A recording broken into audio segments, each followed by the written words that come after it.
Third presentation. Audio. Okay. Okay. Good morning, class. Can you all hear? Can you hear us?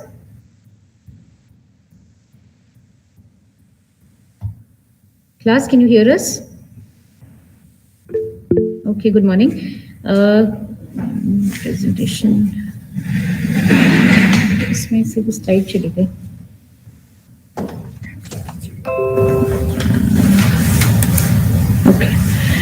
Okay, so Monsu will be presenting the case first. Your batchmates have not yet reported, the others who had to present, which is not a very good thing that they're not coming on time. But anyways, we'll start with the case presentation and then we'll go with the theoretical part of aspects of immunodeficiency, which is the topic for today's class. Okay, so over to Monsu. The first presentation. Okay, you start.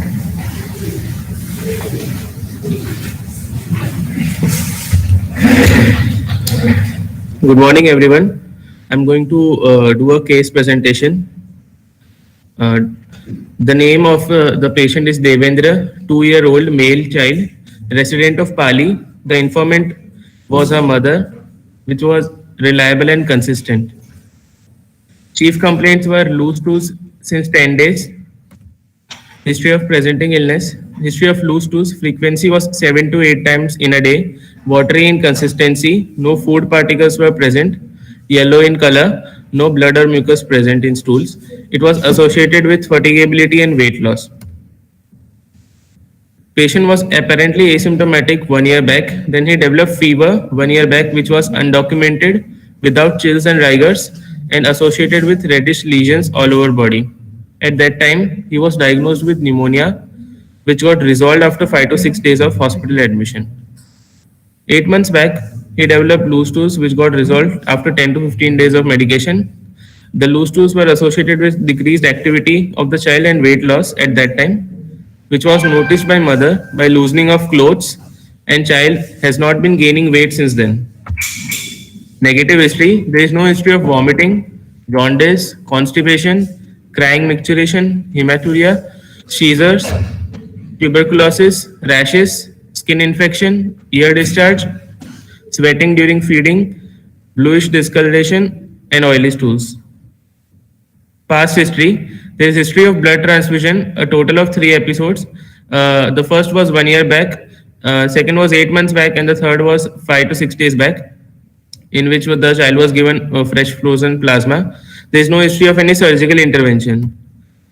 Antenatal history. The patient's mother is gravida 6, parity 5. No history of abortions or stillbirth. Mother took iron folic acid tablets as per the schedule, and she also received 2 TT doses during the pregnancy. She took 3 to 4 antenatal visits. USG scan was done to check for any congenital malformations, and the diet was adequate during the pregnancy. Birth history. It was a term pregnancy. Delivery was the mode of delivery was normal vaginal delivery, which was institutional. Baby cried after birth, and the baby was breastfed 1 hour after birth. No history of birth asphyxia, and no history of neonatal jaundice present. Developmental history. Gross motor. Walks upstairs and downstairs with one step, with one leg on each step. Fine motor milestones. The patient scribbles but is not able to make a circle. Language. Uses pronouns like I, me, and you. Social and adaptive milestones. The patient asks for food, water, and drink. The developmental quotient is 83.33, which is normal. Immunization history. The patient is immunized till date. BCG scar was present. There is no history of any adverse reaction following immunization. Dietary history. Patient was exclusively breastfed for 12 months. After 12 months, he was given complementary feedings like khichdi, dalia, moong dal, water, and biscuits. Currently, the meal is given from the family pot, including roti, sabji, dal, rice, as 3 to 4 meals in a day, and nutritious snacks are given in between the meals. Carbohydrate deficit is not present as per the current diet. The protein deficit was 18%, which is not that much significant. Family history. The patient's parents are married since 20 years and it was a non-consanguineous marriage. There are total 8 members in the family. the eldest being 18 years old and the youngest being 2 years old. There is no history of any similar illness in the family. Socioeconomic history. The family belongs to upper lower class socioeconomic group according to modified Kuppuswamy socioeconomic scale. There is adequate lighting and ventilation present in the house. No crowding is present. Proper sanitary facilities are there, and proper water supply from municipal corporation. Now we'll come to examination. General examination. The examination was conducted in a well-lit room of AIIMS IPD ward, and the patient was oriented to time, place, and person. The vitals were pulse 156 beats per minute, which was regular, normal in character, normal in volume, and no radial delay present. The peripheral pulses were palpable. Blood pressure was 90 by 54 mm of Hg. Measured in right arm in supine position, which is normal for the child in the particular age group. Respiratory rate was 53 per minute, which abdominothoracic type. Temperature was 101.6 degree Fahrenheit, measured in right axilla. From this, we infer that the pulse was high and the patient was in tachycardia, which may be due to the fever present, and the respiratory rate was high. The child was fast breathing, which can also be due to fever of 101.6 degree Fahrenheit. There was IV cannula in left forearm. Patient was febrile on touch. Flag sign is present. Normal facies. No hyperpigmented patches were present over the neck. Visible veins over abdomen. Scar present in periumbilical region. Petechiae present over the right leg. No sign of any micronutrient deficiency. Pallor was present in eyes, nails, and tongue. No icterus, no clubbing, no cyanosis, no lymphadenopathy, and no edema. Anthropometry. Weight was 8.3 kg. Height 79 centimeter. BMI 13.3. Head circumference is 42. Which is minus 4.59 standard deviation according to WHO growth chart. Mid upper arm circumference was 11 centimeter, which is less than 11.5 centimeter. So we can infer from the anthropometric values that the child has severe acute malnutrition or chronic malnutrition with microcephaly.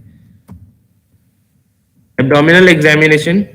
On inspection, the abdomen was distended, visible veins were present, no visible pulsations, and the umbilicus was transversely slit. Scar present in periumbilical region. On palpation, on superficial palpation, it was febrile on touch, soft abdomen, no guarding or rigidity or tenderness present, no palpable mass was present, peristaltic pulsations can be felt. On deep palpation, liver is palpable just below the right costal margin. Spleen is not palpable by the conventional method of spleen palpation, as well as by Middleton maneuver of spleen palpation. On percussion, liver span was around 6 to 7 centimeter, which is normal as per the age. No fluid thrill present, no shifting dullness was present. On auscultation, peristaltic sounds can be heard by stethoscope, and other systemic examination was normal. Case summary. This is a case of 2-year-old male child presenting with the complaints of non-bloody loose stools since 10 days and progressive weight loss, with history of one episode of pneumonia requiring hospitalization and one similar episode of loose stool. There is history of transfusion thrice. On examination, he has tachycardia with fast breathing with fever. He has severe acute malnutrition on chronic malnutrition with microcephaly. Flag sign present, petechiae over right leg, pallor present in eyes, nails, and tongue, and there is no significant finding on abdominal examination. Differential. So before we go to the differentials, he has completed with the case summary. So can you all suggest some of the differentials after listening to the case? So please type it in the chat box. What differentials will you think of in this child? The summary is displayed on your screens.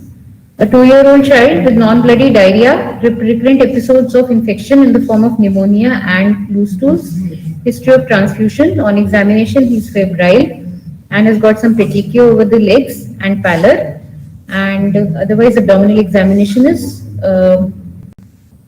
not contributory. So anybody can suggest the differentials. If you people are not answering, and then I'll start asking questions. Anyways, only 36 people are joining the class today. So any differentials, class? Okay, Sumitra. Sumitra, can you answer?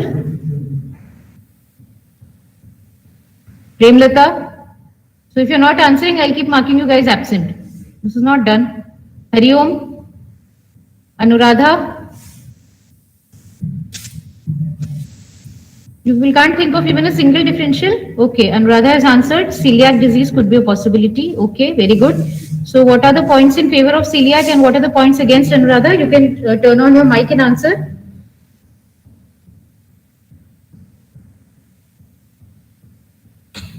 What is the point favoring celiac disease? Why did you say celiac and what is it which makes you think that it may not be a possible cause for celiac? Hariom has answered malabsorption. Okay, so there are various reasons why a child can have malabsorption. One of which is cystic fibrosis, right? So we have kept that as one of our differential diagnosis, that because there is the recurrent history of loose stools, there is malabsorption. So what is against malabsorption here? So, typical history in patients with malabsorption, especially if it is because of fat malabsorption, would be bulky stools which will be sticking to the pan, and oily stools which are sticking to the pan. So that is unlikely. Then, and rather saying that there is diarrhea after starting top feeding. So, celiac. Why did you say Anuradha celiac? Because there is diarrhea after starting top feeding. Okay, but then celiac would not explain pneumonia, which is unlikely with celiac.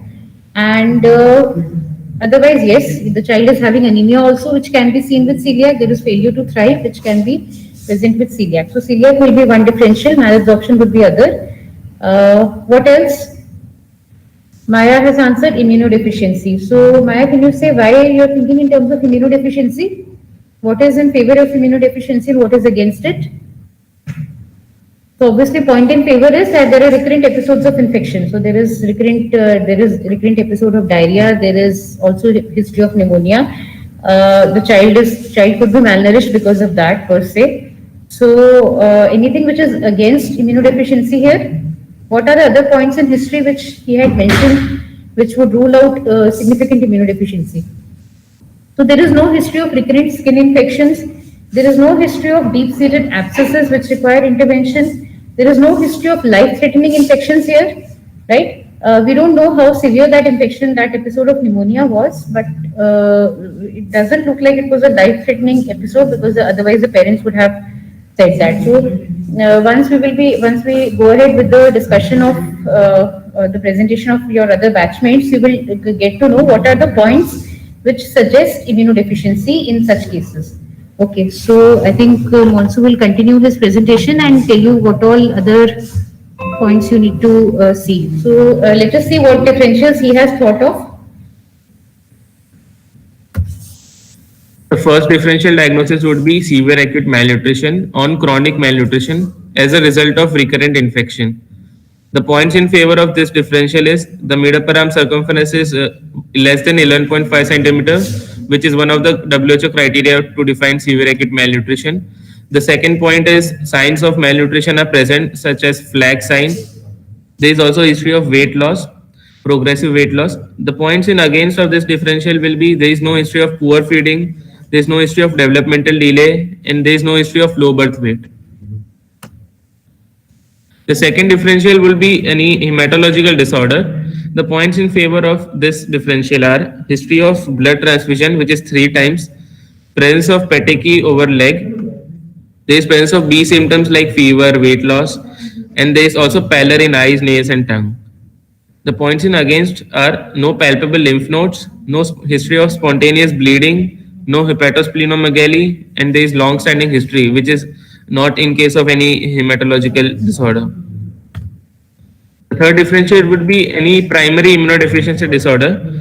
Points in favor are there is history of recurrent infections in this patient, and there is also involvement of hematological system in the form of pallor and petechiae. The points in against of this differential will be there is no deep-seated abscess, and there is no history suggestive of any life-threatening infections. The fourth differential would be cystic fibrosis. The points in favor are there is history of pneumonia and diarrhea present, and the points in against will be there is no history of any there is no family history of any similar illness, and there is no pseudobarter defect.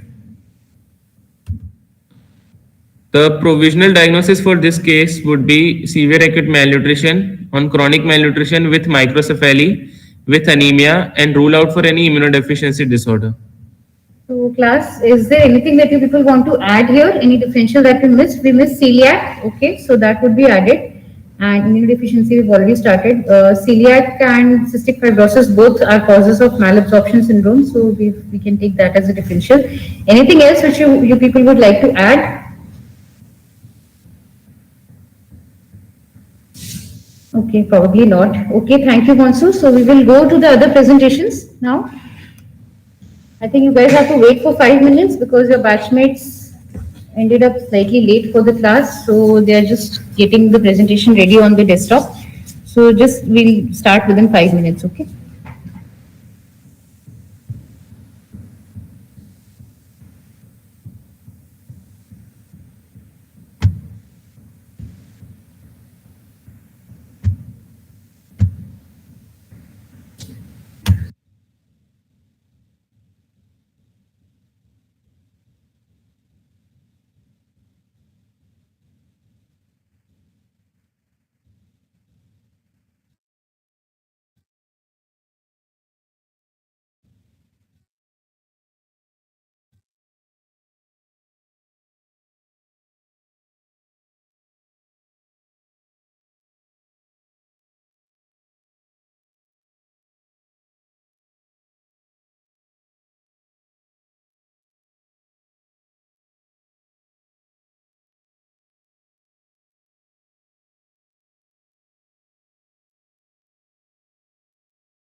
Class, we are back here. Can you all, are we audible? Class, are we audible?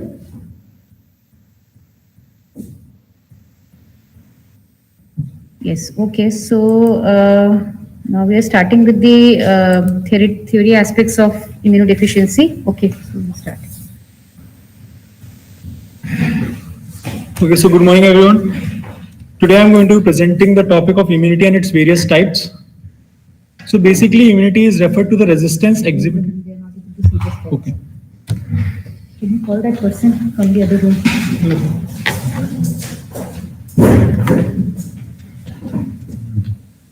Present करना present ना करना present करना है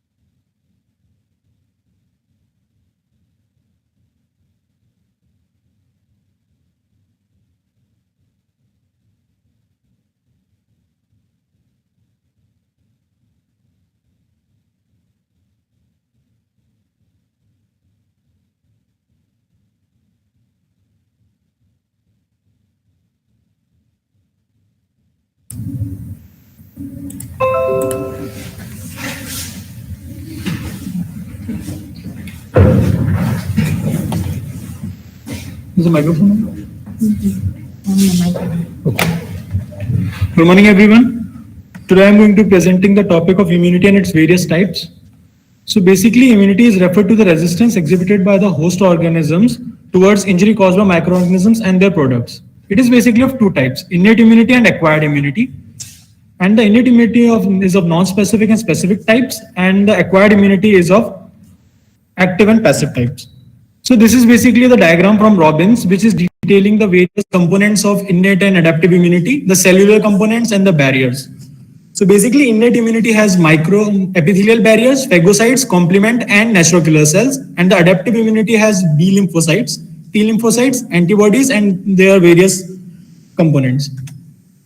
So basically innate immunity is also known as the native immunity. It is present at the time of birth and it is by the basis of the organism's virtue and his genetic and constitutional makeup. And now we are going to be discussing the complement system. Complement has basically many proteins, 20 or so proteins, and the proteins include from C1 to C9. And there are factor B, D, P, and other regulatory proteins. These complement systems work to create a membrane attack complex, which helps in creating the bacteria and also amplifies the inflammatory response of other cells. So these are basically the class 3 pathways of complement. There is a classical pathway where you can see it is the antibody mediated pathway, and there is a C3b molecule that is getting deposited, and then the membrane attack complex forms and it kills the bacteria. And there is also alternate pathway, and there is a lectin pathway. Lectin is basically a protein. There is a mannose binding lectin which initiates this pathway. And there are various complement deficiencies which are related to various diseases which my colleagues would be discussing. And C5 to C9A deficiency associated with increased infections of capsulated organisms and so on. So basically now we will be discussing the acquired immunity. Acquired immunity is the resistance that a human acquires during its lifetime, and it is of two types, active and passive. Active is resistance developed by an individual as a result of an antigenic stimulus. And passive is the resistance that is transmitted passively to a recipient in a ready-made form, like we give anti-seras and all. Active immunity. So it involves the active functioning of a host immune apparatus, synthesis of antibodies, and production of immunologically active cells. This immunity basically has a latent period. Like you first get infected and then there is a period after which the immunity is acquired. And there is also a negative phase, which is a time period in which there is a reduced measurable immunity. Antigen combines with pre-existing antibody and lower its circulation. Now we are going to be discussing the passive immunity. So passive immunity is also of two types, natural and artificial. So in natural immunity, the antibodies are basically transmitted through the placenta, the IgG forms, and the human fetus is ability to synthesize IgM from 20th wave, but overall immunological capacity is still weak. Now passive immunity artificial. It is used as a prophylaxis and therapy, and it is used in the form of hyperimmune sera, convalescent sera, pooled human gamma globulin like IVIG and like diphtheria anti-sera and tetanus anti-sera. And this is about it. Okay, so thank you everyone.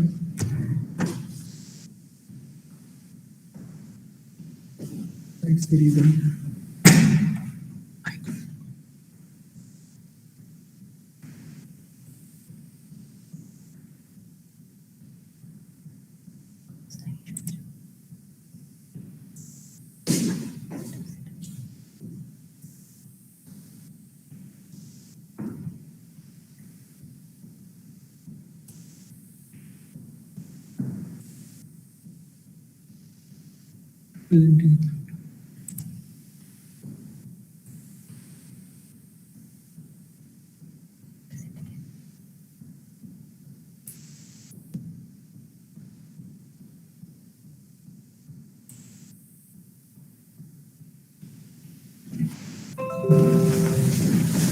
Okay, so we move on to the next set of presentation, which is by Harprad, who is presenting immunodeficiency, the various disorders that are enlisted in your books. So, with the background of what they need and the adaptive immunity is like, let us see what these disorders are. Good morning, all of you. So my topic for that is immunodeficiency disorders. Broadly, immunodeficiency disorders can be divided into primary and secondary. Primary disorders are those disorders which are due to a defect in the immune system itself. It can be due to a defect in the acquired or innate immunity, either B cell lineage, T cell lineage combined or others. And secondary immunodeficiency disorders refers to disorders, those are secondary to some other disorder that leads to deficiency in the immune system.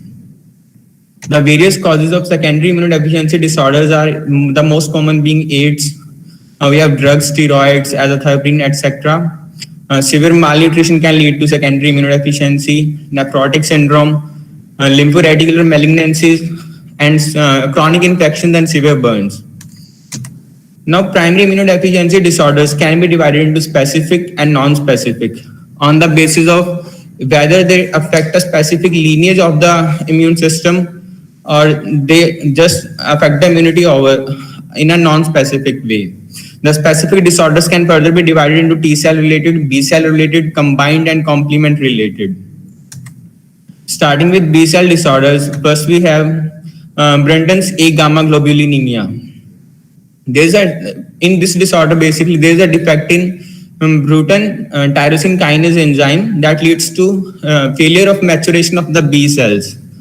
That leads to no B cells in the peripheral blood, and that further leads to decrease in immunoglobulins in the body. So there are no B cells. So there is no maturation of the centers for maturation of B cells. That is, lymph nodes and tonsils are absent in the person.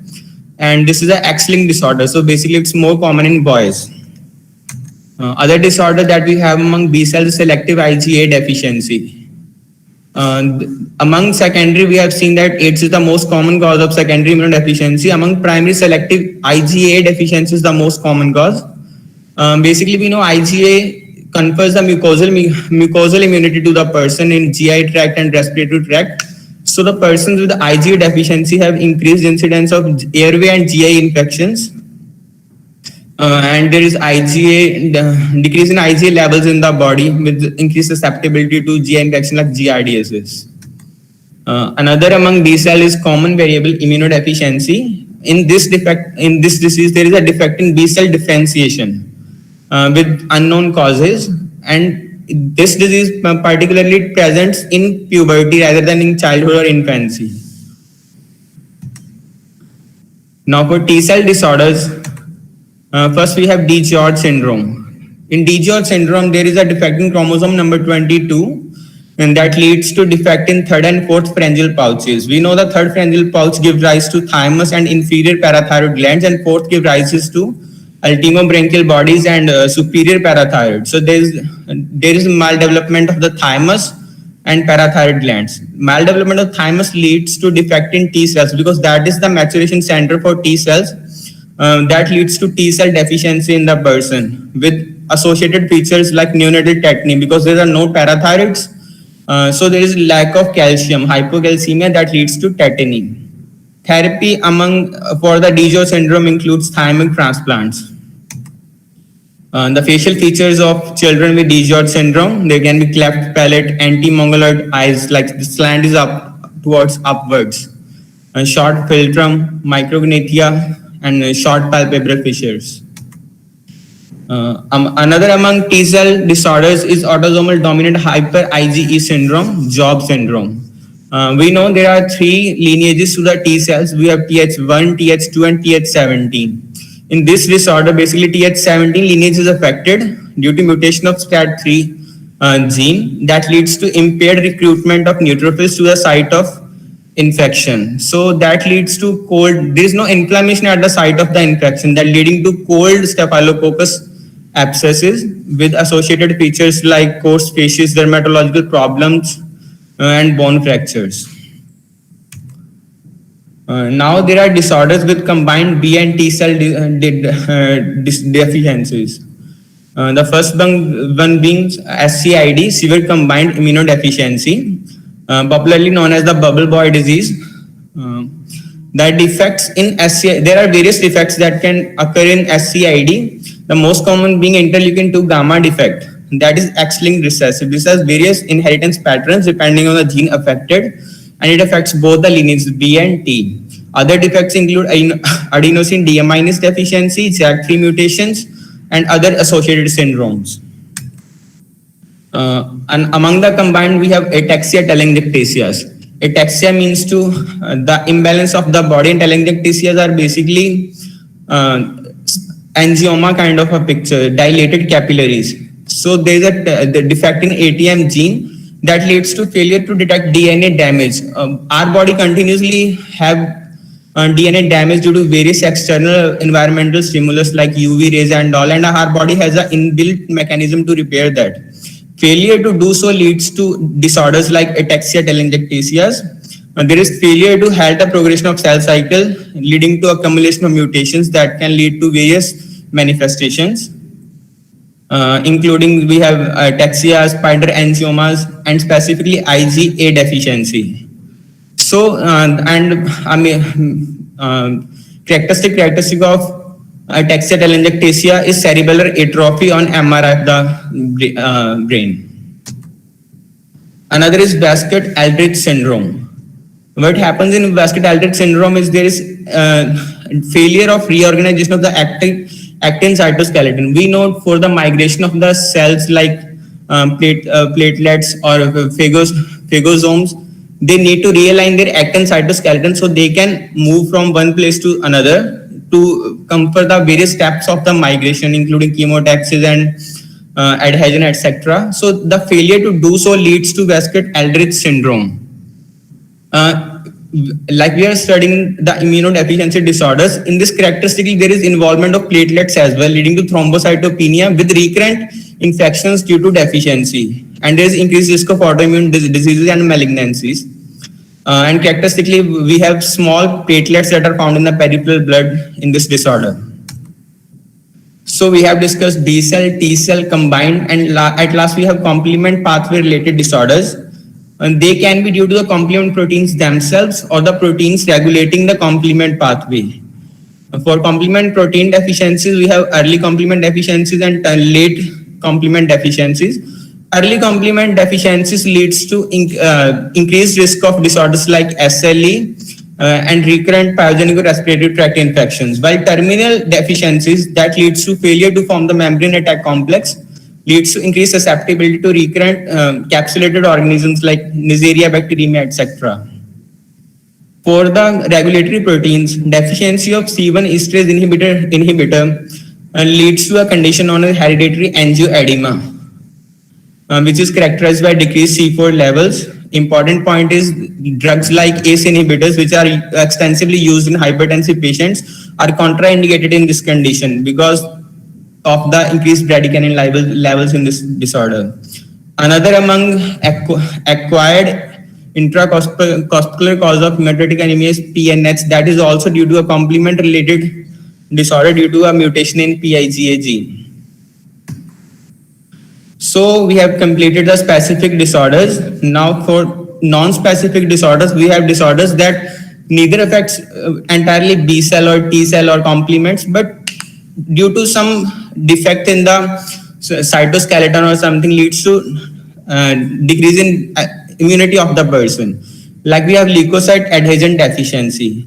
We know for the phagocyte to reach to the site of the infection and phagocytosis, it needs to go through various steps like adhesion, then chemotaxis, migration.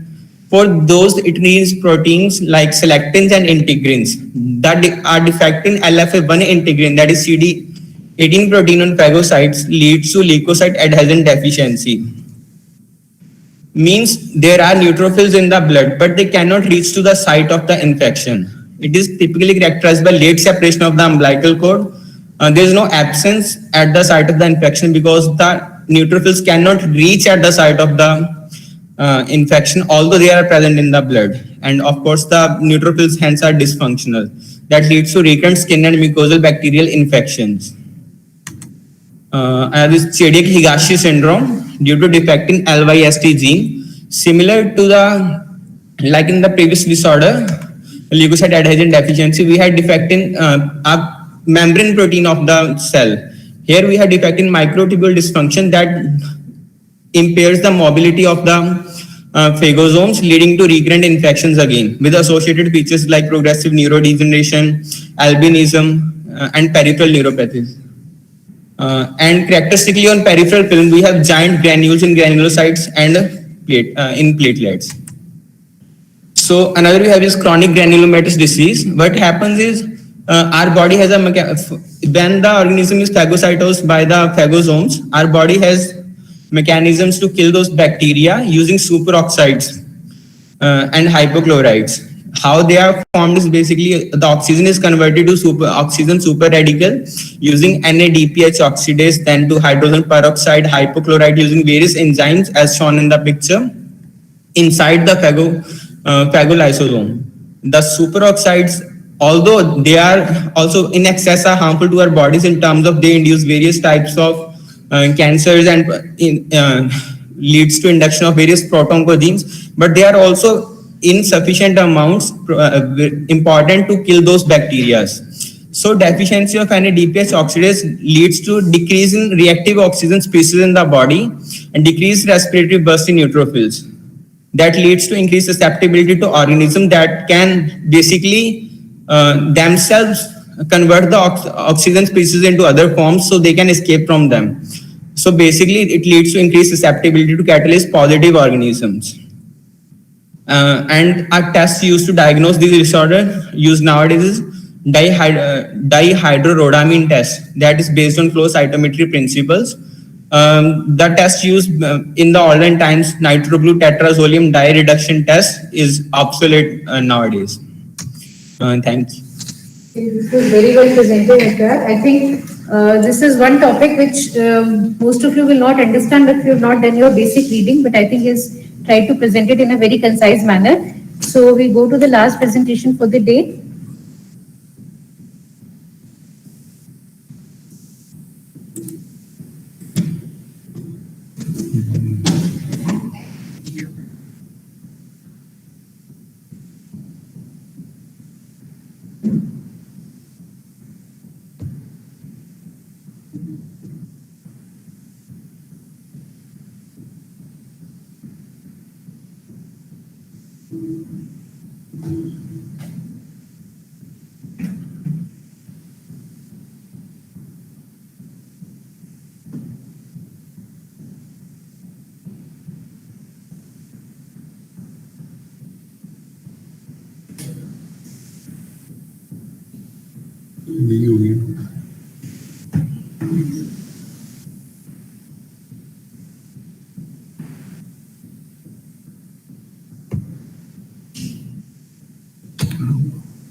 I was sad with So we're going to start with the presentation. We're going to start with the presentation. So our topic was the approach to immunodeficiency disorders, which is the clinical clues, the investigations we will carry out, and in short. So guys, we were supposed to do the case just before this presentation, but because there was some time lag, we presented the case earlier on. So please listen to what Siddhant is going to talk about very carefully, because I'm going to ask you questions pertaining to that case, especially with respect to what differentials we discussed and with respect to the investigations that we are going to plan. Okay, carry on, Siddhant. So now coming to the spectrum. So as already explained by the previous presenter, there are primary and secondary immunodeficiency disorders. Now, what are some of the challenges in the diagnosis of immunodeficiency disorders? So, firstly, in India, many of the primary immunodeficiencies are not screened for, unlike in the West, and due to extensive use of antibiotics. For any child presenting with pneumonia in some of the private sector, they are given antibiotics. So, the classic presentation is often masked, and very few of the immunodeficiency disorders, like let's say DiGeorge syndrome, have abnormal physical features which can be recognized. So these are some of the challenges. In our institute, we are trying to do the 7 disease panel and a spot TMS of most patients who are able to afford at the time of birth. Neonatology team is doing that, and that kind of helps us pick up some hematological disorders, some immunodeficiency disorders like cystic fibrosis right at the time of birth. But again, it is not the standard of care in any part of the country till now. Yeah. So now, when to suspect primary immunodeficiency? So what are the indications? So it is presence of any more than 2 of the following signs. It can be ear infections like otitis media, greater than 4, greater than 2 severe sinus infections, more than 2 months of treatment of antibiotics but not having significant effect, more than 2 pneumonias per year, insufficient weight gain or growth delay. There can be recurrent deep skin or organ abscess. There can be thrush in the mouth or fungal infection of the skin. There can be need for IV antibiotics to clear the infection, and there can be more than 2 deep-seated infections like septicemia, meningitis. But most importantly, we have a family history of primary immunodeficiency. So in this case that we discussed, what all among these features was present? Can anybody recall? So among the features that are listed on your screen, the child had insufficient weight gain. Yes, there was poor weight gain. Although there were not more than 2 episodes of pneumonia per year, there was definitely 1 episode of pneumonia which required hospitalization and 2 episodes of diarrhea, one of which is currently ongoing, and the child has required IV antibiotic to clear infection. So clearly a case where we should start suspecting primary immunodeficiency. So in family history, there may be a diagnosis of primary immunodeficiency, or in the individual, or there may be a family history of severe, frequent, difficult to treat infections. So, as already explained in birth history, there may be delayed umbilical cord separation, like in leukocyte adhesion deficiency. There may be congenital heart defects in DiGeorge syndrome, or also in DiGeorge syndrome there may be hypocalcemia, and absent thymic shadow may be there in DiGeorge syndrome or SCID both. So in examination, we may see the BCG scar may be absent due to the absence of the immune reaction. The child is often wasted, stunted, and malnourished, or any one of these may be present. There may be a skin eczema in Viscod-Aldrich syndrome. There may be a oral thrush or fungal infection of the nail. There may be absence of tonsils and lymph nodes. In the respiratory system, there may be bilateral rhonchi, wheeze, creps. There are typical facies. There may be a telangiectasia or ataxia, as in ataxia telangiectasia syndrome. So now, as already explained, there are predominant T cell defects, predominant B cell defects, granulocyte defects, and complement defects. But what is important here is the age of onset. So in T cell defects, the onset is around 2 to 6 months of age. But in B cell defects, the onset of age is later due to the transplacental maternal antibody that were present in the child.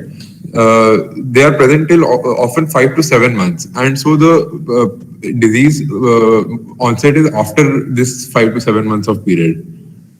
So now these are some of the characteristic clinical features which have already been discussed. So we will just go over the age and the diagnosis. So in the 0 to 6 months period, there may be DeGeorge syndrome, leukocyte adhesion deficiency, SCID, Viscod-Aldrich syndrome, or hyper-IgM syndrome. Now in infants and in 6 months to 5 years of period, there may be a lymphoproliferative syndrome, there may be hyper-IgE syndrome, there may be chronic mucocutaneous candidiasis, there may be chronic granulomatous disease or Chidiac-Higashi syndrome. Now in children more than 5 years, there may be ataxia telangiectasia, A gamma globulinemia, C5 to C9 complement deficiency, specifically C6, 7, 8 deficiency, or there may be common variable immunodeficiency. Now, coming to the main part of this presentation, the investigations. So initially, investigations are divided into screening investigation, the first line of investigation, and the specific second line of investigation. So in screening investigations, we will start with TLC and DLC, and the morphology of the leukocyte is also seen. So then, as some disease present with thrombocytopenia, the platelet count is also done. And secondly, for secondary immunodeficiency, the HIV serology is done. And for other disorders, to see the thymic shadow, the chest X-ray is done. Now, the specific investigations are quantitative immunoglobulins. So there may be hyper-IgA syndrome, there may be selective IgA deficiency, there may be hyper-IgE syndrome. So for these, the quantitative immunoglobulins are done. Then we see the anti-diphtheria and anti-tetanus antibodies. We see the blood hemagglutinins, and flow cytometry is done. Especially for CD18, this is the integrin, which is absent in leukocyte adhesion deficiency. So these are the specific investigations. Now, further, there are the Bruton tyrosine kinase protein may be absent in Bruton's A gamma globulinemia. In Viscod-Aldrich syndrome, also we see for the protein. The chronic granulomatous disease, the dihydrorhodamine test is done now. Earlier, nitroblue tetrazolium test was done. For complement component, the CH50 assay is done for the early complement deficiencies. For then myelin binding lectin assay is done for complement deficiencies, and ADA deficiency may be seen in the SCID, and skin tests are often delayed in Candida or tetanus toxoid. These are all very specific investigations which you will do only once you are done with your primary screening, your history, your examination, and you're quite sure that you require a particular test, because these are the tests which are not routinely available even in private labs. So, for example, these patients with Chidiac-Higashi or with leukocyte adhesion or Bruton's, whoever we are treating here, those who are diagnosed. So, we've all taken help from PGI Chandigarh because they're running an immunology department there, and they've got a specific lab which looks after which does all these tests free of cost, and most of them are not even available in private labs. ADA deficiency, it is not available in the country. We've tested the sample for ADA for one of the patients who's admitted with us, and the sample has to be sent to US sometimes, where this test is, where they would do it as a part of their research project. So it is just the previous slide, just go to the previous slide. So it is these tests, you look at the screening investigation, you be sure on, and the most important part of this is doing a good peripheral smear and looking at the morphology of RBCs, of WBCs, of platelets. So your hematopathologist, and whether you're looking at the slide yourself, it is their inputs which is really helpful along with your clinical acumen. For example, in LAD, we typically find patients who've come with very high TLCs. You must have seen we've got at least 3 or 4 LAD patients who get intermittently admitted with us, and they typically come present with TLC of 60,000, 70,000, and still would have some deep-seated infection. Okay, so don't think that this TLC, this high TLC is because of the infection. It is because the TLC is going on rising. The infection is actually driving the rise of TLC, but that TLC is not able to migrate to the site of infection, and hence it is actually not, those leukocytes are actually not useful for the patient. So clinical judgment is very important. So coming back to the current case that we have, this child has had recurrent infections, is losing weight. So we can now consider that he's probably not leukemia because there is no hepatosplenomegaly. There was no history of large volume stools or oily stools. So malabsorption again becomes less likely, although we still keep it as a possibility. So for malabsorption, I would like to do a TTG to rule out celiac. I would like to do a sweat chloride to rule out cystic fibrosis. So let's say those are negative. So now immunodeficiency becomes one possibility. So you would start with the primary screening investigation. So thymus is present, that is okay, HIV serology is negative. And we've looked at the peripheral smear. TLC was also normal. So I'll just put that for you. TLC was around 8,000, which is normal. So again, and there are no deep-seated infections at the moment. He just has diarrhea. So your leukocyte adhesion is out. But the most important point that we picked up here on peripheral smear was abnormal platelet morphology. So there were small size platelets, and on clinical examination, it was mentioned that the child is having petechiae, and there are some rash which are present on the lower limb, most likely petechial and ecchymotic patches were present. And then there was also a history of hypopigmented patch. There is also a history of blood transfusion. So we started thinking in terms of other immunodeficiency disorders.